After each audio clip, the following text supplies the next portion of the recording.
শিক্ষা বিভাগের নির্দেশে সমগ্র কাছাড় জেলার সঙ্গে সঙ্গতি রেখে কাটিগড়ার শিক্ষাখণ্ডের অধীন ৩৪৭ নম্বর মেওয়ারপাড় এলপি স্কুলে তৃতীয় পর্যায়ের গুণোৎসব সুন্দর সুষ্ঠুভাবে সম্পন্ন। এই গুণোৎসবকে ঘিরে ছাত্রছাত্রীদের মধ্যে ব্যাপক উৎসাহ পরিলক্ষিত হচ্ছে। স্কুলকে সাজিয়ে তোলা হয়েছিল। বৃহস্পতিবার ছিল ৩৪৭ নম্বর মেওয়ারপাড় এলপি স্কুলের গুণোৎসবের বহি মূল্যায়ন।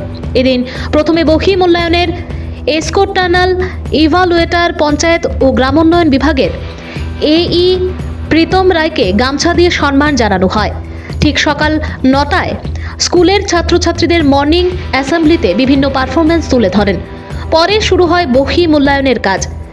এসকোটানেল ইভালুয়েটার স্কুলের শৈক্ষিক পরিকাঠামো সহ যাবতীয় দিক নিরীক্ষণ করেন। তিনি সবকিছু খতিয়ে দেখে সন্তোষ ব্যক্ত করেন। এতে উপস্থিত ছিলেন স্কুলের প্রধান শিক্ষক আব্দুল মোসায়েক, স্কুল পরিচালন সমিতির সভাপতি মুসলিম উদ্দিন সহ ছাত্রছাত্রী অভিভাবকরা।